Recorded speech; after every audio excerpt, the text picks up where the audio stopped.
जय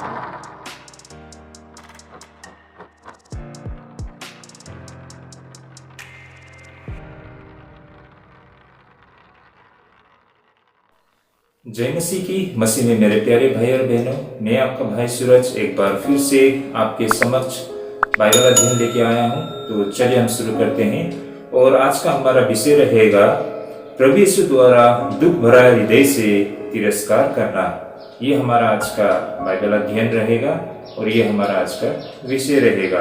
और हमारा आज का वचन रहेगा मत्ती रचित सुसमाचार 11 अध्याय 20 से 24 पद तक। Gospel according to the Matthew chapter 11 verse 20 up to 24। और जैसे कि मैंने कहा, हमारा विषय रहेगा प्रभु यीशु द्वारा दुख भरा हृदय से तिरस्कार करना। ये हमारा आज का विषय रहेगा। इससे पहले हमने मत्ती रचित सुसमाचार 11 अध्याय 19 पद तक हमने अध्ययन किया था। आज 20 पद से हम आगे बढ़ेंगे और 20 से 24 पद तक ही हम अध्ययन करेंगे। तो भाई और बहनों, इससे पहले कि हमारे जितने भी बाइबल अध्ययन है उसे देखने के लिए आप हमारे प्लेलिस्ट में जा सकते हैं। वहां पर सारे वीडियो आपको मिल जाएगा। और साथ ही हम इस अध्ययन को शुरू करने से पहले मेरा ये अनुरोध भी रहेगा आप सभी से कि जब आप इस वीडियो को देखेंगे तो पूरे मन लगाकर देखिए और बीच में स्किप ना कीजिए। और देखने से पहले अपने मन में जरूर प्रार्थना कीजिए ताकि पवित्र आत्मा हम सबको अगुवाई करे और इस वीडियो के माध्यम से, इस बाइबल अध्ययन के माध्यम से इन वचन से संबंधित जो तथ्य है और जो रहस्य है, जो सत्य है, इसे हम सही तरीके से समझ पाए। तो चलिए ये समय को हम प्रभु का हाथ में अर्पण करते हुए हम आज के बाइबल अध्ययन को शुरू करते हैं। तो हमारा आज का बाइबल अध्ययन करने का रहेगा मत्ती रचित सुसमाचार 11 अध्याय 30 से 24 पद। और मैं सबसे पहले वचन को पढ़ना चाहूंगा। यहाँ पर वचन इस प्रकार लिखा है। तब वह उन नगरों को उल्हाना देने लगा जिसमें उसने बहुतरे सामर्थ्य के काम किए थे, क्योंकि उन्होंने अपना मन नहीं फिराया था। हाय खुराजीन, हाय बेतसदा, जो सामर्थ्य के काम तुम में किए गए, यदि वे सूर और सैदा में किए जाते तो टाट ओढ़कर और राख में बैठकर वे कब के मन फिरा लेते। परंतु मैं तुमसे कहता हूँ कि न्याय के दिन तुम्हारी दशा से सूर और सैदा की दशा अधिक सहने योग्य होगी। और हे कफरनूम, क्या तू स्वर्ग तक ऊंचा किया जाएगा? तू तो अधोलोक तक नीचे जाएगा। जो सामर्थ्य काम तुझ में किए गए हैं, यदि सदोम में किए जाते तो वह आज तक बना रहता। पर मैं तुमसे कहता हूँ कि न्याय के दिन तेरी दशा से सदोम के देश की दशा अधिक सहने योग्य होगी। मत्ती रचित सुसमाचार 11 अध्याय 20 से 24 पद। आमीन। प्रभु को इन वचनों के लिए कोटि कोटि धन्यवाद हो। भाई और बहनों, हमें आज के इस विषय को समझने से पहले यहाँ पर कुछ ऐसी बातें हैं जिसे हमें पहले समझने की आवश्यकता है। अगर इन बातों को समझने के लिए हम यूहन्ना रचित सुसमाचार के बिल्कुल अंत में अगर हम देखते हैं तो वहां पर यूहन्ना कुछ बातें, ऐसे बातें कहते हैं जिससे आज के विषय को हम कुछ गहराई से समझ पाते हैं। देखिए भाई और बहनों, यूहन्ना रचित सुसमाचार 21 अध्याय 25 पद में यहाँ पर जो बातें यूहन्ना ने कहा है, इन बातों से हमें ये प्रमाण मिलता है कि प्रभु यीशु मसीह के विषय में पूरी तरीके से बाइबल में दर्ज करना भी संभव नहीं है। जैसे कि यूहन्ना रचित सुसमाचार 21 अध्याय 25 पद में यूहन्ना ने ये बातें कहकर यहाँ पर इन बातों को दर्ज किया गया है कि और भी बहुत से काम है जो यीशु ने किए, यदि वे एक एक करके लिखे जाते तो मैं समझता हूँ कि पुस्तकें जो लिखी जाती वे जगत में भी न समाती। भाई और बहनों, ये वचन को आज से पहले कहीं दफे आप लोग ने पढ़े होंगे। तो इन वचन का सही मायने हम आज के हमारे बाइबल अध्ययन जो हमने मत्ती रचित सुसमाचार 11 अध्याय 20 से 24 पद तक हमने जो पढ़ा, यहाँ पर इन वचनों को पढ़ने पर हमें इसका संकेत मिलता है। तो भाई और बहनों, ये बातें मैं क्यों कह रहा हूँ? देखिए, अगर हम मत्ती की इस पंक्ति को अगर पढ़ते हैं तो यहाँ से हमको पता चलता है कि प्रभु यीशु मसीह ने ऐसे बहुत सारे कार्य किए थे जिसके विषय में हमें बाइबल में नहीं मिलता है, या फिर कहने का मतलब हमें उन 4 सुसमाचारों में भी इनके विषय में पूरी जानकारी नहीं मिलती है। तो प्रभु यीशु मसीह ने ऐसे बहुत सारे कार्य किया था जिसके बारे में और जिसके विषय में विस्तार से बाइबल में दर्ज नहीं किया गया है। यही कारण है यूहन्ना ये बातें कह रहे हैं यहाँ पर कि और भी बहुत से काम है यीशु ने किए, यदि वे एक एक करके लिखे जाते तो मैं समझता हूँ कि पुस्तकें जो लिखी जाती वे जगत में भी न समाती। तो कहने का मतलब वो सारे कार्य प्रभु यीशु मसीह ने जो किए हैं और स्वयं प्रभु यीशु मसीह के जीवन से संबंधित ऐसे तथ्य, रहस्य और ऐसी बातें बाइबल में पूर्ण रूप से या फिर विस्तार से इससे दर्ज नहीं किया गया है, जिसके विषय में हमें कोई जानकारी नहीं है भाई और बहनों। तो भाई और बहनों, इन बातों को हम समझने के लिए फिर से एक बार हम देखते हैं। देखिए आज का जो हमारा बाइबल का पद है 11 अध्याय 20 से 24 पद तक। जैसे कि अगर हम 20 से 24 पद तक हम यहाँ देखते हैं तो यहाँ पर जैसा लिखा है, प्रभु यीशु मसीह बोलते हैं, तब वह उन नगरों को उलाहना देने लगा जिसमें उसने बहुत सामर्थ के काम किए थे, क्योंकि उन्होंने अपना मन नहीं फिराया था। तो यहाँ पर हम देख पाते हैं कि प्रभु यीशु मसीह उन शहरों को निंदा करते हुए हम देख पाते हैं जहां पर प्रभु यीशु मसीह ने ऐसे बहुत सारे कार्य किया था, ऐसे शायद चिन्ह दिखाए थे या फिर चमत्कार किया था या फिर ऐसे कुछ सामर्थ का काम प्रभु यीशु मसीह ने किए थे होंगे, लेकिन लोगों ने उसे हल्के से लिया या फिर लोगों ने इस पर कोई प्रतिक्रिया नहीं दी, जिस वजह से यहाँ पर प्रभु यीशु मसीह दुखी होते हुए उनकी निंदा करते हुए हम देख पाते हैं। जैसा 21 पद में लिखा है, तब वह उन नगरों में उल्हाना देने लगा जिनमें उसने बहुत सारे सामर्थ के काम किए थे, क्योंकि उन्होंने अपना मन नहीं फिराया था। तो भाई और बहनों, यहाँ से स्पष्ट होता है वो सारे काम प्रभु यीशु मसीह ने जो वहां पर किए थे, इनको विस्तार से बाइबल में कहीं दर्ज नहीं किया गया है। तो ऐसे बहुत सारे कार्य हैं जो प्रभु यीशु मसीह ने किया था जिसकी हमें कोई समझ नहीं है। और इसी विषय में यूहन्ना भी अपने सुसमाचार के अंत में ये कहते हुए हमको दिखाई देता है ना कि प्रभु यीशु मसीह ने ऐसे बहुत सारे कार्य किया है। अगर वो सारे कार्य के विषय में बाइबल में दर्ज किया होता तो शायद इस संसार की पुस्तक भी लिखकर खत्म नहीं हो पाते ना।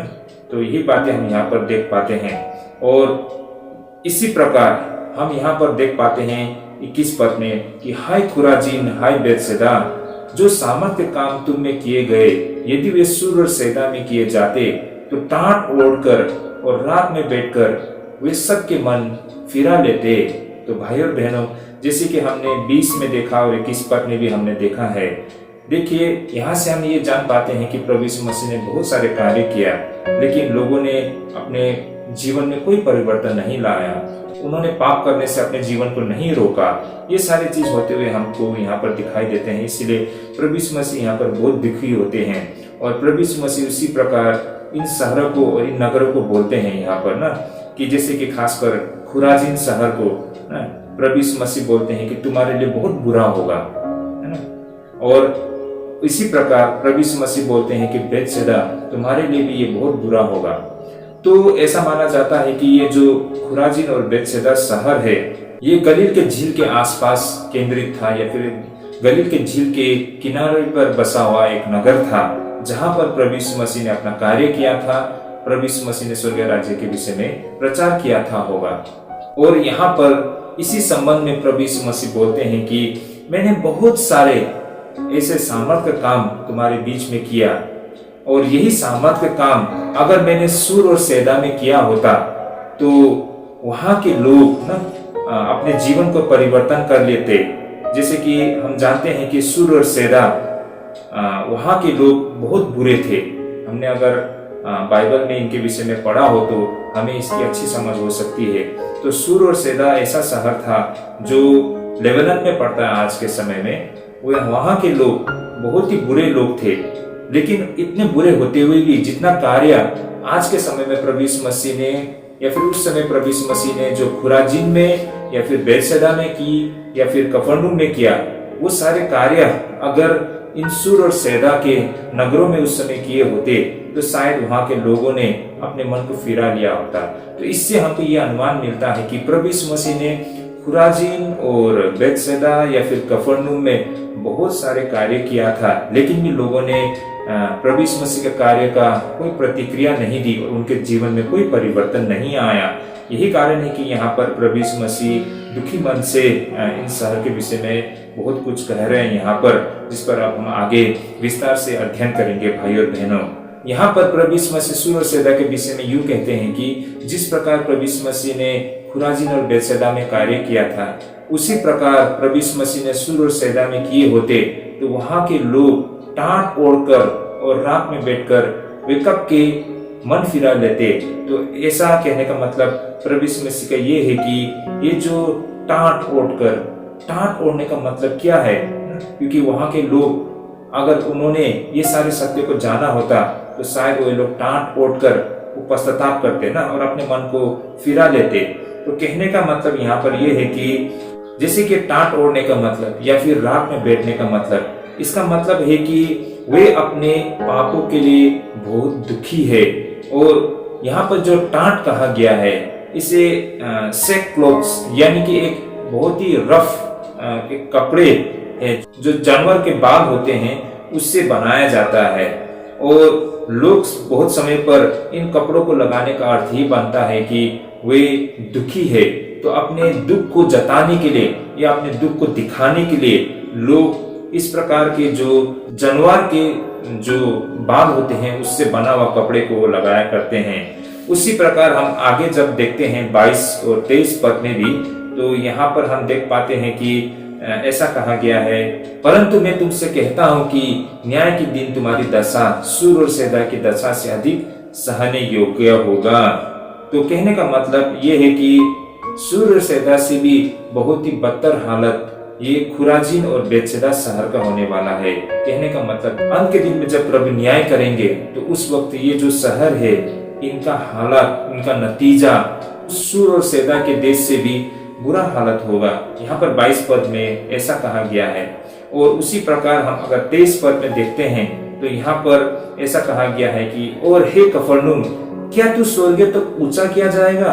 तू तो अधोलोक तक नीचे जाएगा। जो सामर्थ्य काम तुझ में किए गए हैं यदि सदोम में किए जाते तो वह आज तक बना रहता। तो भाई और बहनों, ये बहुत ही कड़वा बातें हैं जो प्रभु यीशु मसीह यहाँ पर कह रहे हैं। तो प्रभु यीशु मसीह अब यहाँ पर कफरनहूम के विषय में बता रहे हैं ना।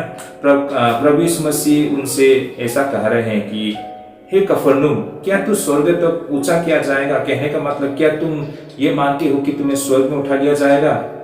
तुम्हें तो सीधे नरक में ना, जहां पर मृत्यु है वहां पर डाला जाएगा। इस तरह का बहुत ही कड़वा बात प्रभु यीशु मसीह कफरनहूम के विषय में कहते हैं। कफरनहूम एक गलील का शहर है जहां पर प्रभु यीशु मसीह ने प्रचार की थी। और प्रभु यीशु मसीह ऐसा कहते हैं यहाँ पर कि मैंने तुम्हारे बीच में बहुत सारे सामर्थ के काम किए, और यही सामर्थ के काम अगर मैंने सदोम में किया होता तो शायद सदोम के लोगों ने अपने आप को पाप करने से रोक चुका होता और आज भी सदोम शहर बरकरार होता। हम सब जानते हैं सदोम शहर को परमेश्वर ने किस तरह से नष्ट कर दिया गया था उनके पापों के कारण। तो कहने का मतलब जो कार्य प्रभु यीशु मसीह ने कफरनहूम में किया और जो वचन प्रभु यीशु मसीह ने कफरनहूम में कहा, ये सारी कार्य और ये सारे वचन इससे पहले जो सदोम शहर हुआ करता था, अगर वहां प्रभु ने यह कार्य किया होता तो शायद सदोम के लोग भी अपने मन को फिरा लेते और अपने आप को पाप करने से रोकते और वो शहर आज तक बना रहता। तो ये कितना भयानक बातें हैं एक प्रकार से हम सोचेंगे। और प्रभु यीशु मसीह ने ऐसा क्यों कहा था खुराजीन, बेतसैदा और कफरनहूम के विषय में? ऐसा इन लोगों ने कौन सा ऐसा बड़ा पाप कर दिया जो वे लोग सूर और सैदा और सदोम से भी इनका नतीजा बदतर होने जा रहा है ना। इस पर हमें विस्तार से चर्चा करने की और समझने की आवश्यकता है। भाई और बहनों, इन पैसेज को, इन वचनों को आज से पहले हमने बहुत बार पढ़े होंगे। शायद इसके अर्थ को हमने ऊपर समझ के हमने इसको जाने दिया होगा, या फिर इसके मायने को, वास्तविक मायने को शायद हम लोग सही तरीके से समझ ना पाने की वजह से हमने छोड़ दिया भी हो सकता है। लेकिन अगर इन्हें हम अध्ययन करते हैं तो यहाँ से आज के समय में भी आप और हमारे लिए बहुत सारे ऐसे आत्मिक संदेश है जिससे हमें कुछ संकेत मिलता है और हमें अपने जीवन को परमेश्वर के मार्ग में बनाए रखने में हमें प्रोत्साहन मिलता है ना, और इस पर हमें सोचने पर मजबूर करते हैं। इसीलिए हमें इन सारी बातों को विस्तार से अध्ययन करने की बहुत आवश्यकता है। तो आइए भाई और बहनों, इसी पर हम आज चर्चा करेंगे। हम यहाँ पर देख सकते हैं कि मैं फिर से एक बार कहना चाहूंगा, प्रभु यीशु मसीह ऐसा क्यों कहते हैं ये जो शहरों के विषय में, खुराजीन, बेतसैदा और कफरनहूम के विषय में उन्हें सूर और सैदा और सदोम से तुलना करते हुए कहते हैं कि उनका हालत उन शहरों से भी बदतर होने जा रहा है। तो प्रभु यीशु मसीह का ऐसा कहने का क्या कारण हो सकता है? इन लोगों ने ऐसा क्या कर दिया जो इनका हालत इतना बुरा हो सकता है? तो इस पर हमें अब विस्तार से चर्चा करने की आवश्यकता है। जैसे कि 20 और 21 पद में कहा गया है कि हाय खुराजीन, हाय बेतसैदा। शायद खुराजीन एक शहर होगा जो कफरनहूम से उत्तर की ओर 1 घंटे के सफर में पड़ता है, और उसी प्रकार बेतसैदा एक मछुआरों का गांव था जो यरदन नदी के पश्चिम की घाट पर था। अगर हम वचन में देखें तो निश्चय ही इन शहर और गांव में जबरदस्त प्रभु यीशु के द्वारा कार्य की गई थी, जिसके विषय में बाइबल में दर्ज नहीं है। जैसे कि हमने यूहन्ना रचित सुसमाचार के बिल्कुल अंत में भी जब हम पढ़ते हैं तो वहां पर यूहन्ना ने ये बातें कही थी कि वो सारे कार्य जो प्रभु यीशु मसीह ने किया था ना, उन सारे कार्य को बाइबल में पूर्ण रूप से दर्ज नहीं किया गया है। तो किसी भी सुसमाचार की पुस्तक में इसके विषय में दर्ज नहीं है।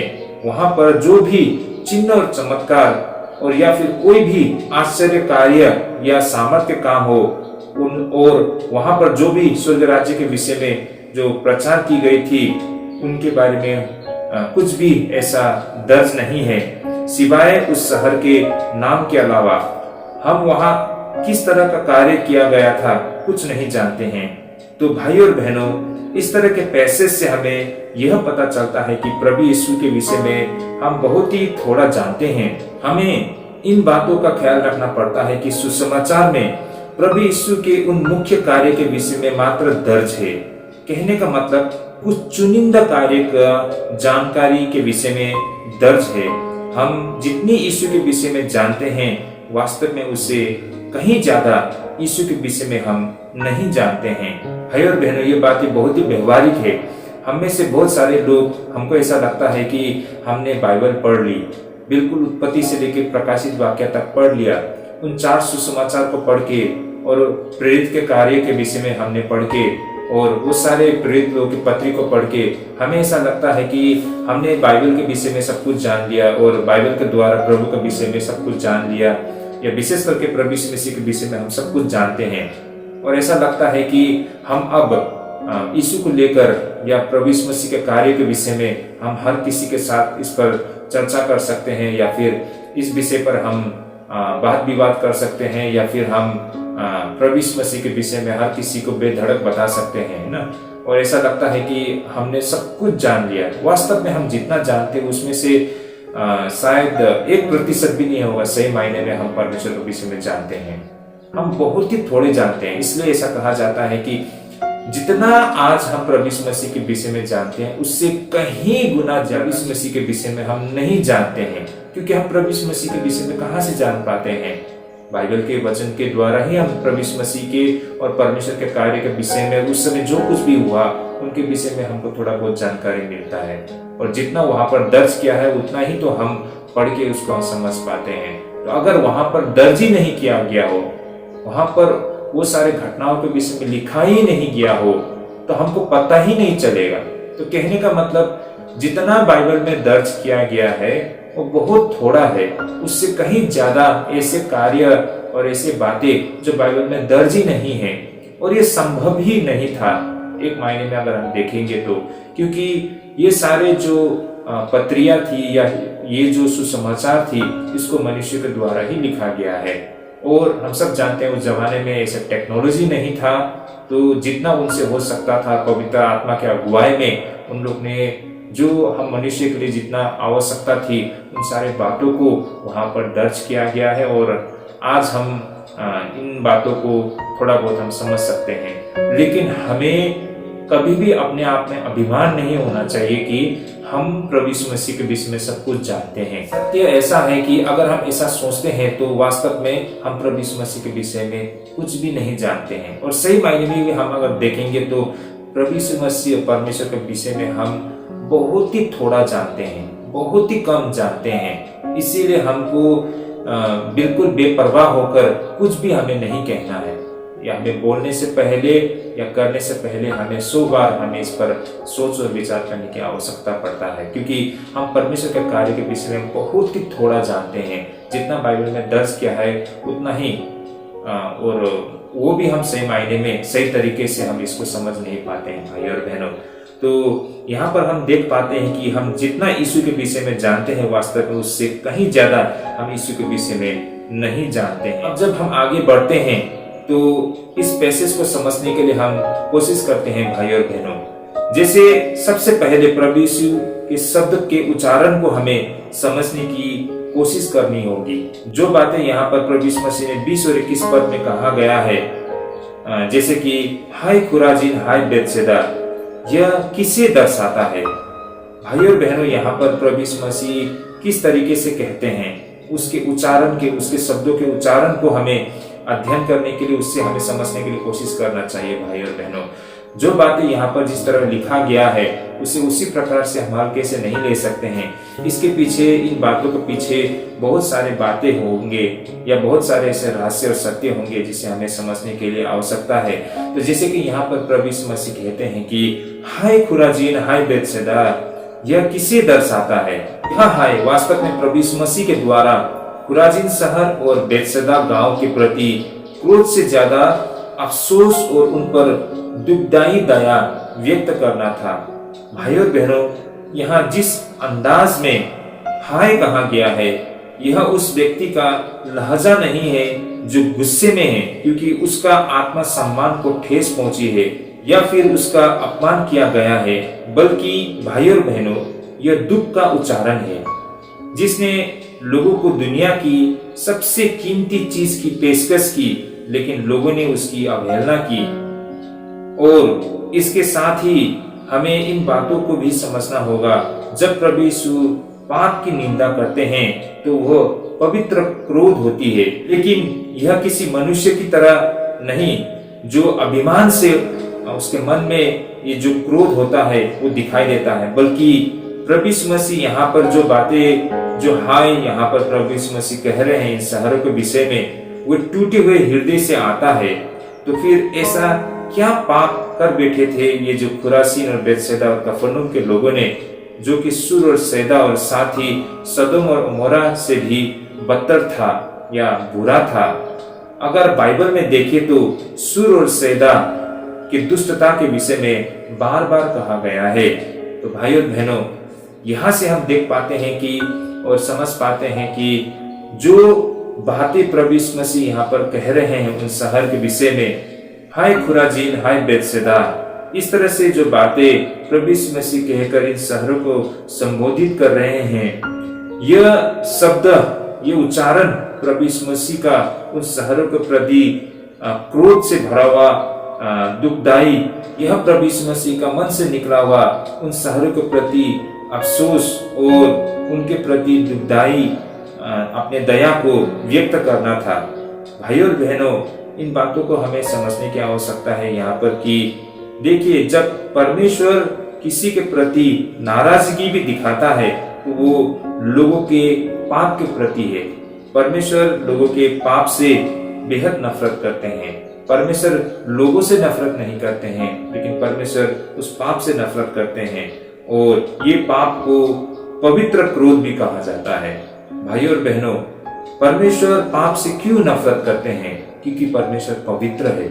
तो जो परमेश्वर या प्रभु यीशु मसीह में जो हम क्रोध देख पाते हैं, वो एक प्रकार से मनुष्य की तरह नहीं जो अभिमान से निकल के आता है, बल्कि वो एक पवित्र क्रोध है। और ये पवित्र क्रोध इस वजह से है क्योंकि परमेश्वर पवित्र है और परमेश्वर पाप से बेहद नफरत करते हैं। तो यही कारण है प्रभु यीशु मसीह का, फिर परमेश्वर का लोगों पर क्रोध दिखाने का मतलब वो एक पवित्र क्रोध है जो पाप से बेहद नफरत करता है, ना कि पापियों से। और इस अवस्था में प्रभु यीशु मसीह जो बातें इन शहरों के विषय में कह रहे हैं, यह प्रभु यीशु मसीह का उन शहरों के प्रति अपना दुख को दिखा रहा है ना, क्योंकि उस शहर का जो अंत बहुत ही बुरा होने वाला है। यही कारण है प्रभु यीशु मसीह उन शहरों के विषय में बोलते हैं कि हाय खुराजीन हाय बेतसैदा। भाई और बहनों, इन शहरों ने ऐसा क्या कर दिया, इतना बड़ा क्या गुनाह कर दिया, जो आज सूर और सैदा और सदोम से भी इनका नतीजा बहुत बुरा होने वाला है, इस पर हम अध्ययन करेंगे और इन बातों को हम समझने के लिए कोशिश करेंगे।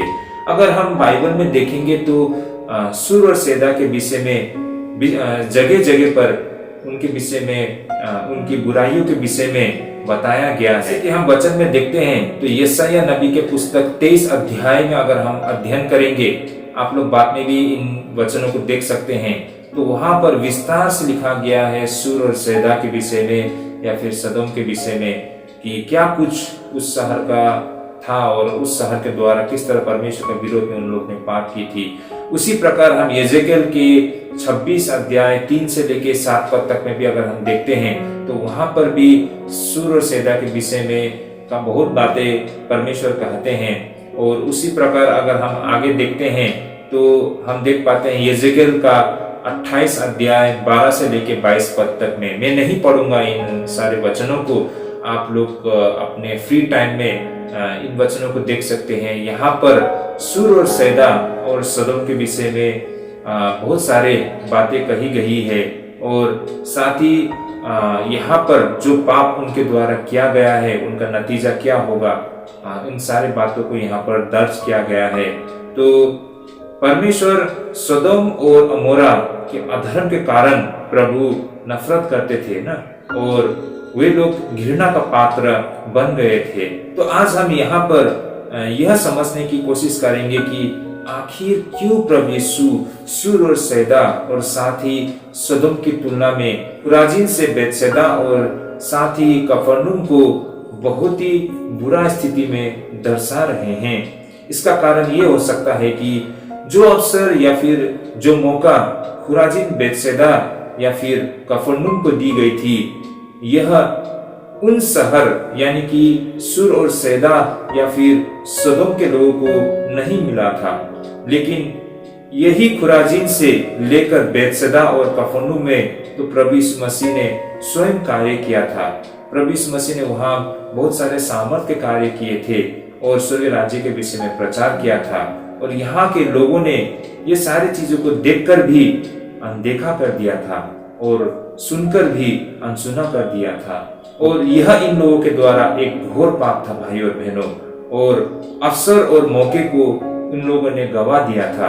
देखिए भाई और बहनों, साथ ही प्रभु यीशु मसीह ने जो कार्य इन शहरों में किया था, मेरा कहने का मतलब खुराजीन, बेतसैदा और कफरनहूम में जो कार्य प्रभु यीशु मसीह ने किया था, जो सामर्थ्य के कार्य, जो आश्चर्य कार्य, जो वचन, जो स्वर्ग राज्य से संबंधित जो वचन थे उनकी प्रचार की थी, उन सारे कार्य का, उन सारे वचनों का इन शहर के लोगों के द्वारा सम्मान न करना, और यही कारण है कि प्रभु यीशु सूर और सैदा और साथ ही सदोम से तुलना करते हुए खुराजीन, बेतसैदा और कफरनहूम के लोगों को बुरा नतीजा की ओर इशारा कर रहे हैं।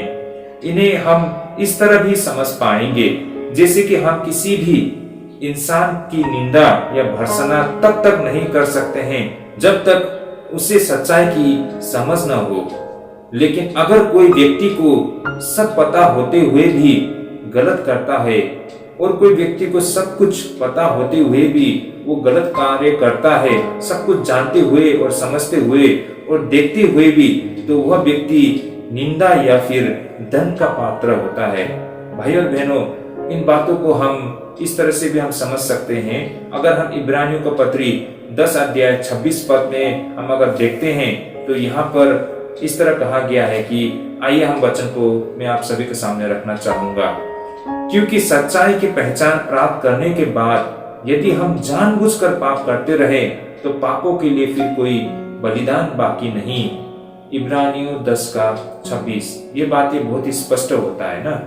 ऐसा नहीं है कि अगर हम अनजाने में कोई पाप करते हैं जिसकी हमें समझ नहीं थी, लेकिन बाद में जाके हमको इन सारे बातों से संबंधित सत्य की समझ प्राप्त होती है और हमें एहसास होता है कि हमने गुनाह किया है, पाप किया है, तो हम पश्चाताप करते हैं और हमारे पापों के लिए हमें क्षमा प्राप्त हो जाती है। अब उस पाप की वजह से हमें पापी नहीं ठहराया जाता है ना, लेकिन हमें भला और बुरा का समझ होते हुए भी, हम जानते हुए भी और हमने देखकर भी अगर हम पाप करते हैं, उस वचन के विरोध में जाते हैं, तो क्या लगता है आपको उस पापों के लिए आपको क्षमा मिलेगा? ये तो वही बात हो गया ना, हम पाप करते रहेंगे और गंगा में जाके नहा लेंगे। ये इतना आसान है क्या भाई और बहनों? ऐसा बिल्कुल नहीं है भाई और बहनों। तो अगर हमसे अनजाने में पाप होता है तो उस पाप के लिए हमें क्षमा मिलती है। अगर हम तहे दिल से पश्चाताप करते हैं तो हमें उन सारे हमारे गलतियों के लिए हमें क्षमा मिलती है। लेकिन हम जानबूझकर पाप करते हैं, ये सोचकर कि हम बाद में प्रभु से क्षमा मांग लेंगे और इस पाप से हमें छुटकारा मिल जाएगा, तो ये आपकी गलतफहमी है। तो कहने का मतलब ये है इब्रानियों 10:26 में। इसी प्रकार याकूब 4:17 में भी लिखा है कि इसलिए जो कोई भलाई करना जानता है और नहीं करता, उसके लिए यह पाप है। तो कहने का मतलब आप जानते थे या आप कर सकते थे या फिर आपको पता था, ये सब कुछ जानते हुए, देखते हुए भी और आपको समझ होते हुए भी आपने अपने हाथ को आगे नहीं बढ़ाया, अपने कदम को आगे नहीं बढ़ाया और आप देखते रह गए, तो यह भी एक प्रकार से पाप ही माना जाता है भाई और बहनों। तो कहने का मतलब हमें उन बातों की समझ होते हुए, जानते हुए अगर हम अपने आंखों को मूंद लेते हैं तो फिर इसका नतीजा ये होता है कि उस पाप का भागीदार आप भी होंगे। तो ये बातें हम इब्रानियों 10:26 से और याकूब 4:17 से भी हम देख पाते हैं। अब इसे और भी अच्छी तरह से हम इस तरह समझ पाएंगे भाई और बहनों, जैसे कि हम किसी भी छोटे से बच्चे को गलती को एक वयस्क व्यक्ति के संग तुलना करते हुए उसे सजा नहीं देते हैं। यह बिल्कुल व्यवहारिक है भाई और बहनों ना। जैसे कि हम किसी भी छोटे से बच्चे की गलती को एक वयस्क व्यक्ति के संग तुलना नहीं कर सकते हैं, या फिर उसको आधार बना के हम उस छोटे से बच्चे को भी उसी प्रकार हम सजा दे नहीं सकते हैं। इसे हम इस तरह समझ सकते हैं कि हो सकता है वो 3-4 साल का छोटा सा बच्चा, उसने कहीं से कुछ चुरा लिया। आप क्या उस बच्चे को उस गलती के लिए उसे आप सजा देंगे? क्या आप मानते हैं कि उस बच्चे ने बहुत बड़ा गुनाह कर दिया? हम नहीं मानेंगे ना, क्योंकि उस बच्चे को कुछ समझ नहीं है, वो बिल्कुल मासूम है। उसने जो कुछ भी किया अनजाने में किया। तो उस बच्चे को और उस बच्चे के द्वारा किया हुआ गलती को हम इतने बुरे तरीके से हम नहीं लेते हैं।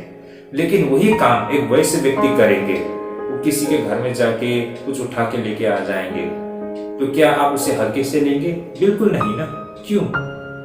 क्योंकि आप जानते हैं वो वयस्क व्यक्ति है, उसको सब भला बुरा पता है, और ये सब जानते हुए भी उसने किसी के घर में ढुककर वहां से कुछ सामान उठा के लेके आया, तो उसे चोरी आप मानते हैं और उसका सजा आप जरूर देना चाहेंगे ना। तो जो बड़े व्यक्ति जो गलती करते हैं, वही गलती एक छोटा सा बच्चा, नन्हा बच्चा करेंगे तो आप उसे गलती नहीं मानते हैं। फर्क इतना ही है कि इन दोनों के बीच में, बड़े और छोटे के बीच में, छोटा जो होता है उसको कुछ समझ नहीं है, वो मासूम है, वो अनजाने में उसे लिया जाता है, उसने जो कुछ भी किया है। वही काम एक बड़े और वयस्क व्यक्ति करते हैं तो उसका सजा उसे मिलेगा, क्योंकि उसको हर चीज की समझ है। इतनी सी बात तो जानता है कि ये गलत चीज है ना, वो भला और बुरा को तो फर्क कर सकता है। तो इतनी सी समझ होने के बावजूद भी अगर वो इस तरह का गलती करता है तो उसे उसकी सजा जरूर मिलती है। तो उसी प्रकार तो भाई और बहनों, वास्तव में बात यह है कि जितनी बड़ी अवसर हमें मिलती है, अगर हम उसे संभाल पाने में असफल रहते हैं तो उतना ही बड़ा निंदा या भर्त्सना भी हमारी होती है। अब यहाँ से हम यह समझ पाते हैं कि जैसे सदोम और सूर और सैदा से ज्यादा अवसर और सत्य की परखने के लिए मौका खुराजीन, बेतसैदा और कफरनहूम के लोगों को मिली, इसी प्रकार आज आप और हमें भी खुराजीन, बेतसैदा और कफरनहूम के लोगों से ज्यादा समझ और सत्य की प्राप्त करने का हमें अवसर मिला है। जैसे कि प्रभु यीशु मसीह कहते हैं इससे पहले मत्ती 11:11 में, मैं तुमसे सच कहता हूं कि जो स्त्रियों से जन्मे हैं उनमें से यूहन्ना बपतिस्मा देने वाले से कोई बड़ा नहीं हुआ, पर जो स्वर्ग के राज्य में छोटे से छोटा है वो उससे बड़ा है। भाई और बहनों, इसका कहने का मतलब ये है कि जिन्होंने क्रूस के प्रेम को देखे उसने परमेश्वर के हृदय को देखा है, और यही कारण है वह कोई भी व्यक्ति जो क्रूस के बाद पैदा हुआ, हो सकता है वो बिल्कुल साधारण इंसान हो, लेकिन वो किसी भी क्रूस से पहले के व्यक्ति से कहीं गुना महान है। कारण परमेश्वर के हृदय को देखने का अवसर उसे प्राप्त हुआ था और सत्य को देख और समझ पाया था। उसी प्रकार इन 2000 सालों में और आज विशेष करके आप और हमने इन 2000 सालों में और भी कुछ देखा और समझा है, और इसका मतलब है उतना ही बड़ा जिम्मेदारी और दायित्व भी हम पर बनता है। और इन जिम्मेदारियों को पूरा करने में असफल होने का मतलब वही खुराजीन और बेतसैदा और कफरनहूम से भी बुरा होना न्याय के दिन में, ये इसकी पूरी संभावना है भाई और बहनों। तो हमें से बहुत सारे लोग ऐसा सोच सकते हैं, जैसे कि हमने मत्ती रचित सुसमाचार 11 अध्याय 11 पद में देखा, और इन वचनों के मुताबिक हम देख पाते हैं कि जैसा यहाँ पर बताया गया है कि पर जो स्वर्ग का राज्य में छोटे से छोटा है वह उससे बड़ा है। तो कहने का मतलब क्रूस से पहले के लोगों ने बहुत बड़े बड़े कार्य किया है ना। ऐसे बहुत सारे भविष्यद्वक्ता लोग आए थे, ऐसे बहुत व्यक्ति लोग थे जो परमेश्वर में बहुत जबरदस्त आस्था रखते थे और बहुत बड़ा बड़ा कार्य किया था उनके द्वारा, लेकिन उनको उतना समझ नहीं था परमेश्वर के विषय में जितना कि क्रूस के दौरान और क्रूस के बाद लोगों ने परमेश्वर के हृदय को देखा, परमेश्वर के प्रेम को समझा। उससे पहले के लोगों ने परमेश्वर के पवित्रता को भली भांति समझा था, लेकिन क्रूस के बाद या क्रूस के कार्य के पीछे के जो लोग थे, उन लोगों ने सिर्फ परमेश्वर की पवित्रता को नहीं बल्कि परमेश्वर के हृदय को भी, परमेश्वर के प्रेम को भी देखा था। तो जैसे कि हम देख सकते हैं 11 अध्याय 11 पद में, और इन वचनों को हम पढ़ते हैं तो जैसे कि यहाँ पर लिखा है कि पर जो स्वर्ग के राज्य में छोटे से छोटा है वह उससे बड़ा है। कहने का मतलब क्रूस के कार्य के पहले ऐसे बहुत सारे भविष्यद्वक्ता या फिर ऐसे बहुत सारे लोग होंगे जो परमेश्वर पर बहुत जबरदस्त आस्था रखते होंगे, लेकिन हो सकता है उन लोगों ने परमेश्वर के पवित्रता को देखा हो, लेकिन क्रूस के बाद के लोगों ने परमेश्वर की पवित्रता को मात्र नहीं बल्कि परमेश्वर के प्रेम को भी देखा है। तो इस नजरिया से हम ये बात समझ सकते हैं कि क्रूस से पहले के लोग, हो सकता है वो बड़े बड़े भविष्यद्वक्ता हो या फिर बहुत सारे ऐसे लोग होंगे जो महान व्यक्ति परमेश्वर का कार्य में, लेकिन उन लोगों की समझ की तुलना में वे सारे लोग जिन्होंने क्रूस को देखा है उनकी समझ काफी ऊंचा है। तो भाई और बहनों, उसी प्रकार उनका दायित्व, उनका जिम्मेदारी भी उतना ही ऊंचा होता है। तो यही कारण है कि सदोम और गमोरा में या फिर सूर और सैदा में परमेश्वर ने जो कार्य किया था उससे कहीं ऊंचा स्तर का कार्य प्रभु यीशु मसीह के द्वारा खुराजीन, बेतसैदा या कफरनहूम में किया गया था। और इतना ऊंचा कार्य करने के बावजूद वहां के लोगों ने परमेश्वर की ओर अपना मन नहीं फिराया। यही कारण है प्रभु यीशु मसीह कहते हैं कि उनका न्याय के दिन में बहुत ही बुरा नतीजा हो सकता है। उसी प्रकार भाइयों और बहनों, इन 2000 सालों में भी बहुत सारे कार्य हुए हैं और परमेश्वर के वचन के ऊपर में बहुत गहराई से अध्ययन हुआ है। आज तो हमारे पास टेक्नोलॉजी है ना, आज हमारे पास बाइबल है, बहुत प्रकार के ऐसे पुस्तकें हैं। देखिए भाई और बहनों, प्रभु यीशु मसीह का पुनरुत्थान होने के बाद स्वर्गारोहण हो गया और उसके कम से कम 300 साल तक लोगों का हाथ में बाइबल नहीं था। और सही मायने में देखे तो जब बाइबल का अस्तित्व में आया उसके बाद भी वो बाइबल हर वो इंसान तक इतनी आसानी से नहीं पहुंच पाया था। हम देख सकते हैं पिछले 2 शताब्दी में ही खास करके बाइबल हर लोगों तक बहुत ही आसान तरीके से पहुंच पाया है, लेकिन इन 1700 या 1800 साल के अंदर हम देख पाते हैं कि बाइबल लोगों के पास सही मायने में इतनी आसानी से नहीं पहुंच पाया था ना। बाइबल के जो वचन हर लोगों तक इतनी आसानी से नहीं पहुंच पाया था जितने के आज के जमाने में, विशेष करके आज जो टेक्नोलॉजी मॉडर्न एज में वचन पर इतना अध्ययन किया गया है, वचन पर इतनी सारी पुस्तकें लिखी गई है, इसकी व्याख्या की गई है। आज हम साधारण से विश्वासी भी बाइबल से संबंधित, इन कार्यों से संबंधित और इन वचन से संबंधित ऐसे बहुत सारे तथ्य और समझ की हमें जानकारी है। तो इतनी समझ, इतनी जानकारी होते हुए भी अगर हम परमेश्वर में मन नहीं फिराएंगे तो आप भाई और बहनों देखिए उस खुराजीन और बेतसैदा और कफरनहूम का जो नतीजा होगा शायद उससे भी बुरा नतीजा आप और हमारा हो सकता है, क्योंकि जितनी बड़ी समझ और जितना ज्ञान हमें मिला है उतना ही बड़ा दायित्व और जिम्मेदारी भी हम पर है। तो इतनी समझ और इतनी ज्ञान प्राप्त करने के बाद भी हम अगर मन नहीं फिराएंगे तो आप और हम जैसे लोगों का क्या नतीजा होगा हम अनुमान भी नहीं लगा सकते हैं। जब हम खुराजीन और बेतसैदा के विषय में भी सुनते हैं तो हमें डर लगता है ना। हमने देखा है सदोम और गमोरा में क्या हुआ था, और उससे भी बुरा हाल कफरनहूम या फिर खुराजीन और बेतसैदा का होने वाला है, और उससे भी बुरा हाल आप और हमारा हो सकता है।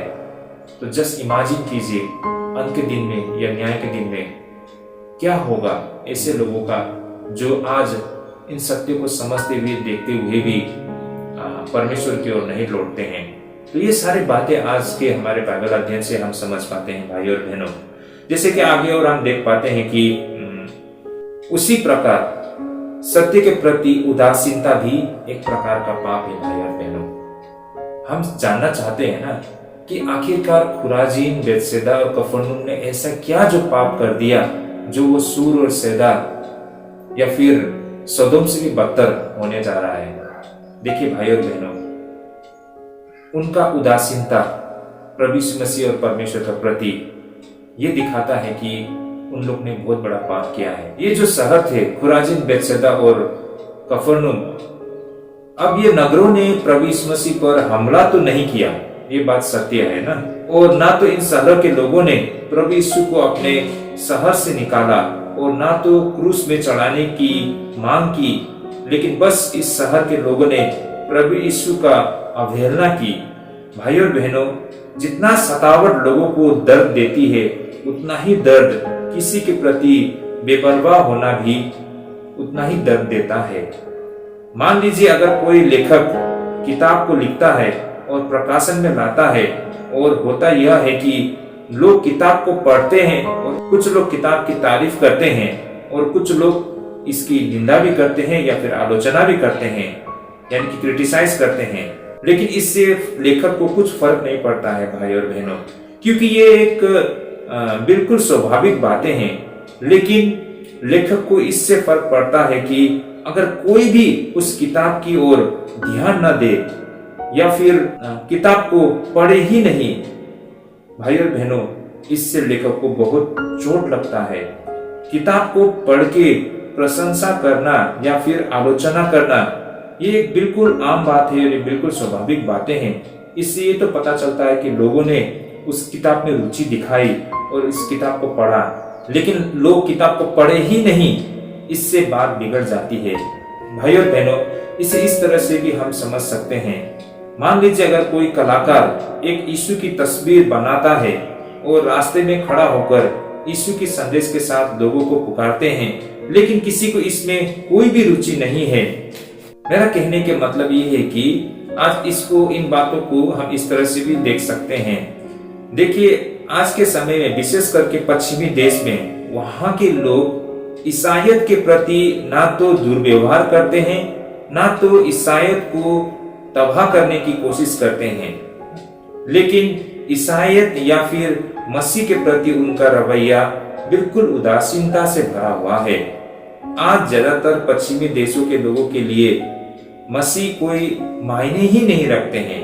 भाई और बहनों, मसीह के प्रति उदासीनता भी एक पाप ही है, और सबसे बुरी बात यह लोगों को चोट पहुंचाती है।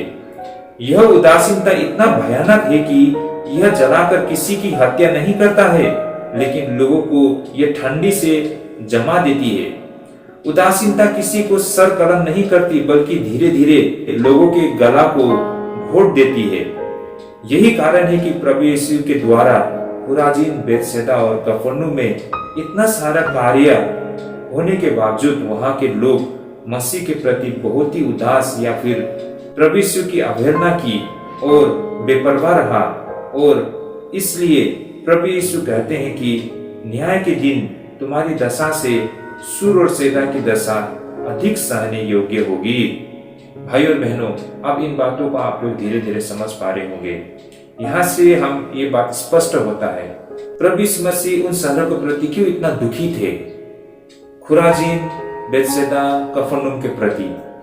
क्योंकि प्रभु यीशु मसीह ने वहां पर बहुत सारे कार्य किया था, लोगों को बहुत सारी बातें बताई थी, लेकिन इतना कार्य करने के बावजूद और इतनी सारी बातें कहने के बावजूद वहां के लोग कोई प्रतिक्रिया नहीं करते थे। उन लोगों को कुछ जैसा ही नहीं लगा, बहुत हल्के से ले लिया। जिस तरह से वो कलाकार खड़े होकर एक मसीह की तस्वीर को बनाते हुए उसमें संदेश लेकर लोगों को सुसमाचार या फिर कुछ संदेश देना चाहता है, लेकिन कोई उसे सुनना नहीं चाहता है, उसी प्रकार ये तो हो गया ना। जब हम पश्चिमी देश को देखते हैं तो हमें ऐसा लगता है कि वहां के लोग तो सारे ईसाई है ना, और ईसाई बहुल देश है, तो हो सकता है वहां तो जो कलीसिया में कार्य हो रहा है वो बहुत जोर जबरदस्त से होता है ना। हमें ऐसा लग सकता है कि वो तो ईसाई बहुल देश है तो वहां पर बहुत कुछ हो रहा होगा, है ना। लेकिन वास्तव में अगर देखेंगे तो वहां पर बड़े बड़े कलीसिया है, ये बात सही है, लेकिन उस कलीसिया में लोग नहीं है। वहां के लोग ना तो मसीह का विरोध करते हैं, ना तो मसीह के कार्य को मतलब बाधा देने के लिए कोशिश करते हैं, लेकिन साथ ही वे लोग इसमें कोई रुचि भी नहीं दिखाते हैं। तो जैसा प्रकाशित वाक्य में कहा गया था ना, न ठंडा न गर्म, इसी तरह के वहां के लोग हो चुके हैं। उनको कोई मायने नहीं रखते हैं शायद, है ना, मसीह के बारे में जानने की उनको कोई इच्छा नहीं है। वे लोग ना तो सत्य को ढूंढते हैं, ना तो इसे समझने के लिए कोशिश करते हैं। उनके लिए बाइबल एक पुराना किताब और सड़ा गला हुआ किताब, जो हजारों साल पहले लिखी हुई किताब, जो आज के समय में उनकी जरूरत को पूरा नहीं करता है, इसलिए उसको पढ़ के कुछ फायदा नहीं है, इस तरह से लेते हैं और किताब के एक कोने में रख देते हैं। हो सकता है वो सारे लोग एक मसीह परिवार में पैदा हुआ है, लेकिन ये भी सत्य है कि शायद उनमें से बहुत सारे लोग कभी भी चर्च नहीं गए हैं। बहुत सारे लोग तो ऐसे भी है कि उन्होंने कभी बपतिस्मा तक भी नहीं लिया है। वो तो छोड़ो, उनके माता पिता ही ऐसे हैं, तो वे लोग और कहां परमेश्वर को ढूंढेंगे, है ना। तो ईसाई बहुल देश होते हुए भी वहां के लोग, उनका जो रवैया है मसीह के प्रति बिल्कुल उसी तरह है जो एक तस्वीर बना के उसमें संदेश लिखकर कुछ कहना चाहते हैं, लेकिन कोई सुनना नहीं चाहता है उसको ना, और उसको रोकता भी नहीं है, उसको बाधा भी नहीं देता है, लेकिन उसमें कोई रुचि भी नहीं दिखाता है उस तस्वीर में, उस संदेश में। तो यही हाल खुराजीन, बेतसैदा और कफरनहूम के लोगों के द्वारा प्रभु यीशु मसीह के प्रति उनका रवैया इसी प्रकार था। तो मैं ये बात इसलिए अभी भी कह रहा हूं कि जिस तरह से सूर और सैदा और सदोम का हाल से ये खुराजीन, बेतसैदा और कफरनहूम के हालात बहुत बुरा होगा न्याय के दिन में, प्रभु यीशु मसीह कहते हैं ना। शायद उसी प्रकार आज के समय में ऐसे जो बहुत सारे विश्वासी है, ऐसे बहुत सारे देश के विश्वासी लोग हैं जिनका नतीजा इस खुराजीन, बेतसैदा और कफरनहूम से भी शायद बहुत ही बुरा होने जा रहा है। अब कितना बुरा होगा ये तो हम सदोम के साथ क्या हुआ, हमको कभी कभी लगता है सदोम में जो कुछ हुआ उससे भी क्या बुरा और हो सकता है, अब उससे भी बुरा हो सकता है, जो कि प्रभु यीशु मसीह ने स्वयं कह चुके हैं खुराजीन, बेतसैदा और कफरनहूम का होगा। तो अवश्य ही आप और हमारा या आज के समय के जो लोग ये विश्वासी है उनका भी जो हालत है और भी बुरा और भी बदतर हो सकता है, इसकी पूरी संभावना है भाई और बहनों। तो यही कारण है भाई और बहनों जो प्रभु यीशु मसीह कहते हैं कि न्याय के दिन तुम्हारी दशा से सूर और सैदा की दशा अधिक सहने योग्य होगी। अब हम अंत में इन बातों को इस तरह से भी हम समझ सकते हैं जैसे कि कुछ न करना यह भी एक प्रकार का पाप ही है। ऐसे कई सारे पाप है भाई और बहनों जो हम प्रतिदिन अपने जीवन में करते हैं, जो हमारे कार्य से दर्शाता है, लेकिन ऐसे भी बहुत सारे पाप है जैसे कि कुछ न करना। और खुराजीन, बेतसैदा और कफरनहूम इन शहरों के द्वारा कुछ न करना, प्रभु यीशु के द्वारा इतना कुछ करने के बावजूद यह भी एक घोर पाप की तरह है। बहुत समय में लोग कहते हैं मैंने कुछ नहीं किया, लेकिन वास्तव में यही कारण भी है कि कुछ न करना एक गुनाह के रूप में देखा जाता है भाई और बहनों। हमें से बहुत सारे लोग ऐसे होते हैं जहां हमें बोलना होता और करना होता है, जहां हमें गवाही देना होता है, वहां वो चुप रह जाते हैं। और ऐसा लगता है कि हो सकता है उसने चोरी नहीं की, उसने किसी को भला बुरा नहीं कहा, है ना, उसने कहीं पर व्यभिचार नहीं की। ऐसा लगता है कि आज तक उसने कुछ बुरा काम भी नहीं किया। लेकिन इसका मतलब ये भी नहीं कि आज तक उसने कुछ अच्छा काम भी नहीं किया। तो उसने बुरा काम नहीं किया, इसका मतलब नहीं कि उसको एक सेफ पैसेज मिल गया, लेकिन उसने अच्छा काम क्या किया है, भला काम क्या है। वो इस बात से संतुष्ट है कि उसने आज तक कोई बुरा काम नहीं किया। तो अच्छा काम आपने क्या किया है? वो भी तो नहीं किया है ना कुछ भी। हो सकता है आपने चोरी चकेरी नहीं की। बहुत सारे ज्यादातर विश्वासी लोग यही सोचते हैं अपने मन में, इसी बात को लेकर संतुष्ट है कि उसने चोरी चकेरी नहीं की है, उसने व्यभिचार नहीं किया है, उसने झूठ नहीं बोला है। उसे लगता है कि वो पवित्र और शुद्ध जीवन जी रहे हैं। लेकिन साथ ही उस व्यक्ति ने कभी भी मसीह के लिए गवाही भी नहीं दी है, क्योंकि गवाही देने के लिए कीमत अदा करना पड़ता है ना। तो आप ही सोचिए भाई, ये किस तरह का व्यक्ति है? ये उसी कफरनहूम के लोगों की तरह है, या फिर वो बैतसैदा खुराजीन के लोगों की तरह है, जो बिल्कुल उदासीन परमेश्वर के प्रति, और कुछ ना करके रहना, कुछ ना करके बैठना। हो सकता है उन लोगों ने कुछ बुरा नहीं किया, लेकिन साथ ही ये भी सत्य है कि परमेश्वर के नाम पे, परमेश्वर के प्रति उसने कभी अच्छा काम भी नहीं किया। तो ऐसे लोगों का होना ना होना एक ही बात है। हम कैसे कह सकते हैं कि ऐसे लोग परमेश्वर से प्रेम करते हैं? अगर परमेश्वर से प्रेम करते तो वे सब कुछ करने के लिए तैयार होते ना, वो गवाह देते, वो कीमत अदा करने के लिए तैयार होते। तो ये बातें हम यहाँ से देख पाते हैं। तो प्रभु यीशु मसीह ने उनके सामने बहुत कुछ किया, बहुत कुछ कहा, लेकिन ना तो ये लोगों ने कोई प्रतिक्रिया दी और ना तो प्रभु के लिए उन्होंने कुछ करा। यही कारण है कि प्रभु उनसे बहुत दुखी है।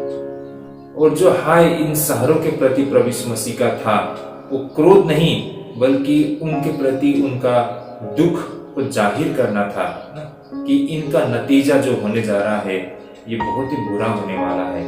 तो भाई और बहनों, आज के बाइबल अध्ययन से ये सारे बातें हमने समझा है, और साथ ही हमें ये भी बात समझ में आता है कि जितना बड़ा अवसर हमें मिलता है उतना ही बड़ा हमें जिम्मेदारी भी मिलता है। आज हम अंत के समय में आ पहुंचे हैं, और इन हजारों सालों में जितनी भी जो समझ प्राप्त हुई, मानव जाति ने जितना भी सत्य को समझा है, वो सारे आज हमारे सामने हैं। तो आज से जो 2000 साल पहले के लोग, या आज से लेके 3000 साल पहले के लोग, उनसे ज्यादा समझ आप और हमारी है सत्य को लेकर। हाँ, ये बात दूसरी बात है कि आप बाइबल के वचन को अध्ययन नहीं करते हैं, सत्य को नहीं ढूंढते हैं, सत्य की खोज नहीं करते हैं, तो आप बिल्कुल आदम और हवा के समय के लोगों की तरह जितनी समझ उनको परमेश्वर का था उतना ही समझ आपको हो सकता है।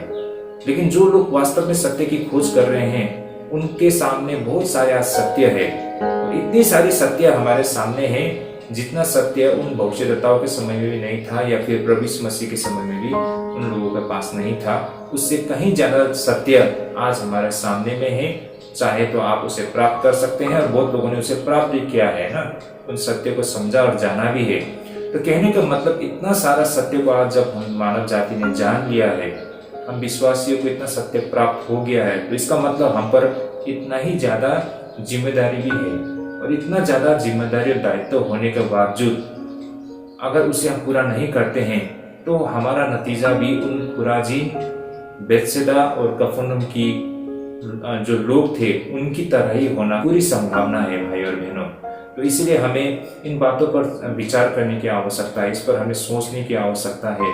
हम बिल्कुल इस निश्चिंत होकर हम नहीं रह सकते हैं कि हमने तो कोई ऐसा बुरा काम नहीं किया है ना, ऐसा कोई परमेश्वर के आज्ञा को नहीं तोड़ा है, तो हम सेफ है, हम सुरक्षित है ना। ऐसा नहीं सोचना चाहिए भाई और बहनों। आपने बुरा कुछ नहीं किया है, लेकिन अच्छा क्या किया है, इस पर भी तो हमको सोचने की आवश्यकता है। आपने आज तक प्रभु के लिए कितनी बड़ी गवाही दी है ना। इस पर हमें परखने के लिए, इस पर हमें जांचने की आवश्यकता है भाई और बहनों।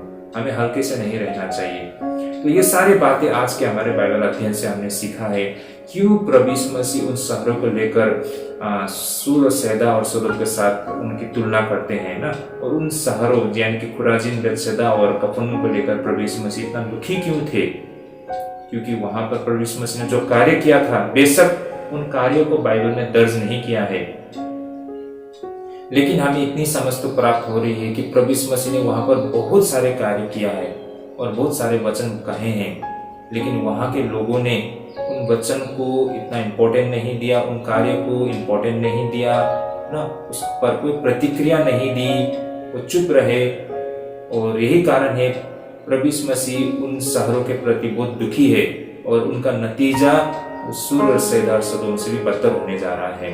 ये कहकर उस समय पर प्रभु यीशु मसीह कह रहे हैं, और यही बात को आज के समय में आप और हमारे साथ इसको हम तुलना करके देख सकते हैं कि हम कहाँ हैं। क्या हम उस खुराजीन और बेतसैदा और कफरनहूम शहर से भी बुरी स्थिति में हैं? हमें इस पर सोचने की आवश्यकता है। तो ये था हमारा आज का बाइबल अध्ययन। तो भाई और बहनों, आज के लिए हम लोग यहीं स्थगित करते हैं। मैं आशा करता हूँ हमारे आज के बाइबल अध्ययन के द्वारा आप सभी को बहुत लाभदायक पहुंचा है, आपके आत्मिक जीवन को इससे बहुत फायदा होगा। और मैं आशा करता हूँ आज के बाइबल अध्ययन हमने जो किया इस पर आप जरूर विचार करेंगे और इसको और भी गहराई से समझने के लिए कोशिश करेंगे।